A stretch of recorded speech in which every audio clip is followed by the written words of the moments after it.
Okay. Here's where we were, girl. So, anyway, we're just talking about the Jim Crow laws, and that Plessy v. Ferguson does, in fact, make them legal in the eyes of the federal government. So, as long in their mind as long as there is separate but equal accommodations, then it's legal under the 14th Amendment.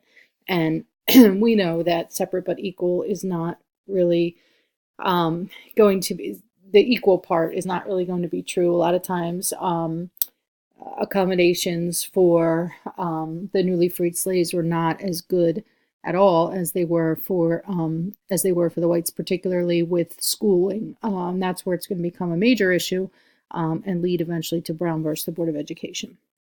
Okay, which we'll talk about later. It's 60 years of segregation, so 1896, about 60 years, 1896 to 1954. So in that time, it is 60, yeah. In that time period, we're going to see a lot of different scenarios that we'll talk about as we go through this.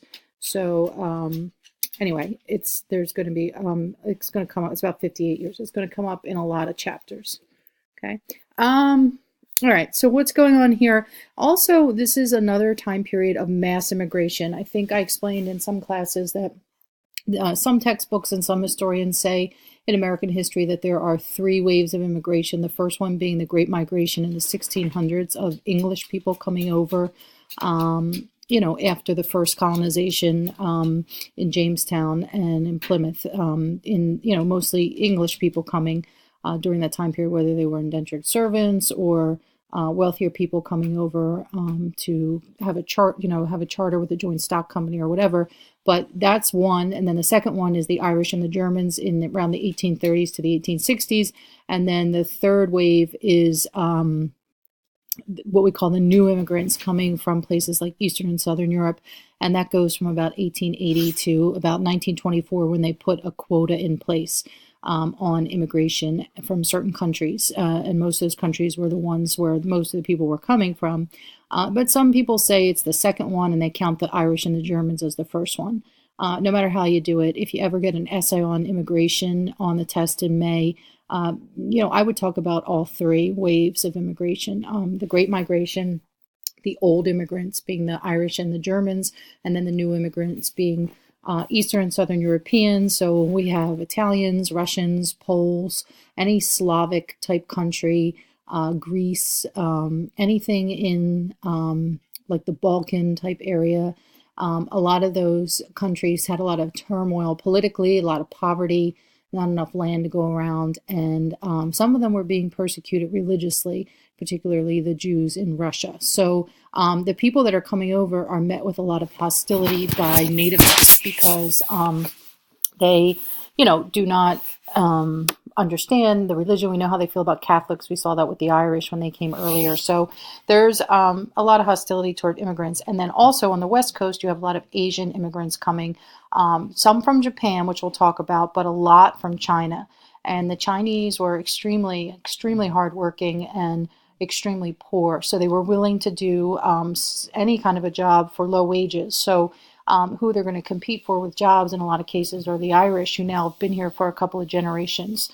And and the Irish are still coming too. There's still new Irish immigrants, but there was an Irishman named Dennis Kearney who he had asked for he pushed government to have this Chinese Exclusion Act. He started a group called the Working Man's Party, and it was basically made up of a lot of nativists or older immigrants who came earlier, who wanted their jobs. They wanted to keep their jobs, and owners of businesses are looking to spend as less money as they can or as little money as they can, and they want to hire workers for cheap.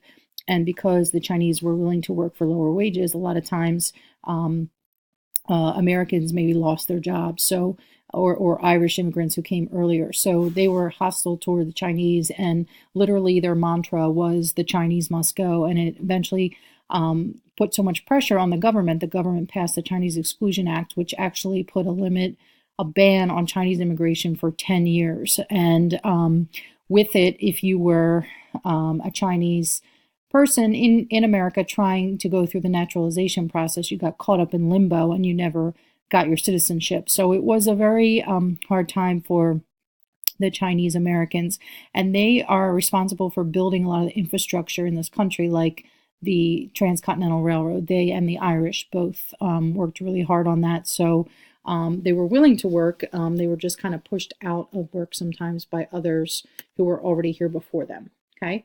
And then, girls, at the end of this chapter, they're going to tell you that the presidents from, the presidents from like after Grant, so Hayes through Grover Cleveland, I guess the second time, they are kind of the forgettable presidents, they call them. So poor James Garfield doesn't really have a lot of time as president. He actually gets assassinated, and this shows us the problem that patronage is, because he's actually assassinated by a deranged office seeker.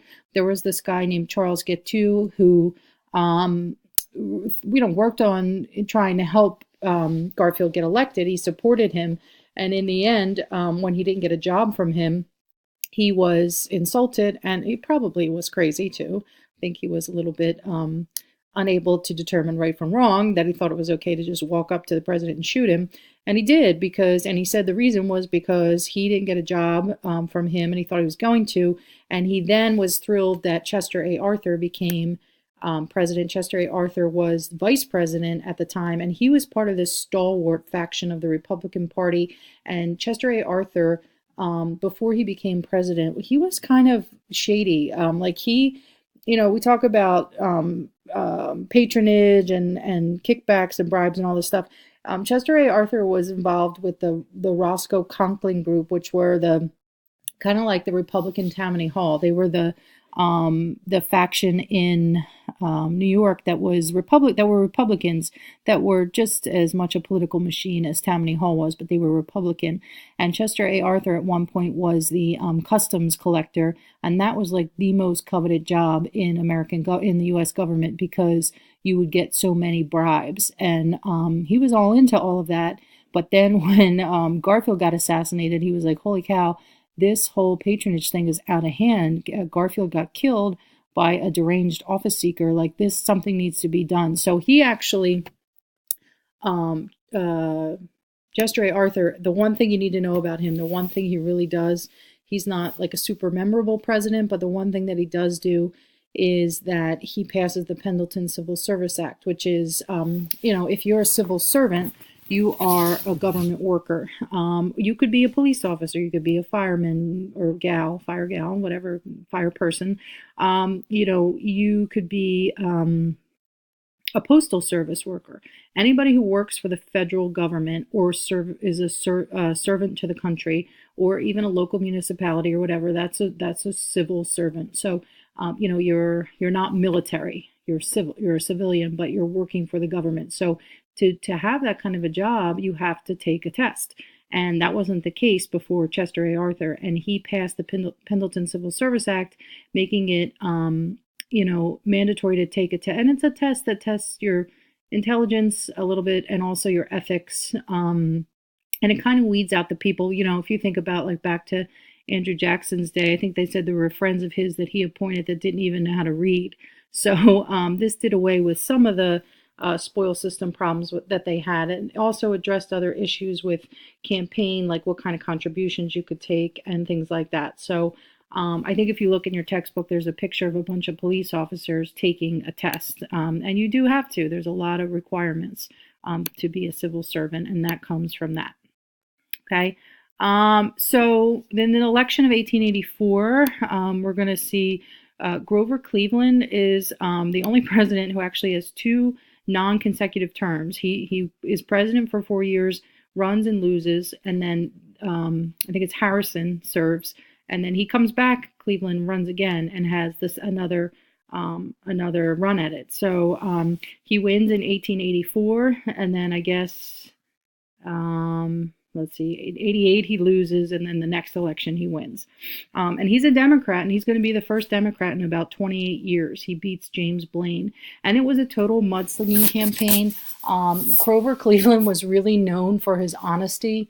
in dealing with politics and things like that. But I do think that he had a child from a previous relationship. He was not married to the woman, but he provided for the child financially. But of course, in 1884, that was a big scandal. And they said a bunch of nasty things about him, and they said nasty things about Blaine. And then in the end, Cleveland, he does win. He is very honest and hardworking. But of course, they always dig up some dirt on you, and they dug up the story on him and that woman having the illegitimate child. But in the end, I guess people got over it because he won. Okay. And this line here, girls, is kind of important because right here, Cleveland, he believed that while the people support the government should not support the people. And that's kind of like a laissez-faire kind of attitude that the government isn't going to be hands-on in the everyday lives of people. It would be the opposite of somebody like FDR, right? With the Great Depression, the New Deal, he was very involved. FDR changes the relationship that people have with government. It's actually the first time that the government is so involved in the personal lives of people. And by that, I mean, oh, okay, you lost your job, here's unemployment compensation. Okay. So almost like welfare type programs where Cleveland is just like, let the people help the government out. The government's not going to help the people out. Okay. And that's something we'll see from a few presidents that we'll talk about coming up. So Cleveland does do some things with the economy that people do like. He lowers tariffs, but of course the Republicans and business owners who are protected. American manufacturing is protected by tariffs. They would be upset with him because they would think that it would hurt their businesses and that people might buy foreign imports over American-made products. But the public probably liked the people who are buying things probably liked it. The Republicans in the next election, the Republicans choose Harrison, and they make tariffs a big issue in that election, and Harrison is going to win the election. Harrison is actually the grandson of William Henry Harrison, Benjamin Harrison. So he is a one-term president. Anyway, I'm just watching our time. We don't have much time left here, but anyway, they call the Congress during this time the $1 billion Congress because they spent so much money. Thomas Reed is the Speaker of the House. They spent a lot of money on bonuses to veterans from the Civil War, pensions, and the McKinley Tariff Act is named for William McKinley, who is a senator from Ohio at this point, but he becomes president later on. And when the tariffs are high, it benefits business, but it hurts farmers. So this Congress is doing things that is helping maybe Republican business owners, but maybe not the everyday people. And this is going to give rise to something we're going to talk about called the Populist Party and the Populist Movement. We'll see what that is. I think that's in this chapter. Let's see. All right, so it is. Okay, so here we have it. So the McKinley tariff caused the Republican Party to lose support because, again, if it might be something, high tariffs maybe hurt the public, might benefit just a few people, those who own manufacturing companies. So overall, the whole public was looking for lower tariffs, not higher tariffs. And what's going to come out of this, girls, is something called the populist movement. And the People's Party or the Populist Party is a political party, and it forms during this time. And it hangs on for a little bit. They never do get someone who wins an election, but they have a huge following. And the thing we need to know about them is they lay the groundwork for the Progressive Party. So we'll talk about them in the next segment. But basically, these things here that they call for, all of these things end up becoming things that happen in the next chunk of time, which is called the Progressive Era. So if the Gilded Age goes until 1896, McKinley is elected, and he's a Republican. And then in 1901, Teddy Roosevelt becomes president when McKinley gets assassinated.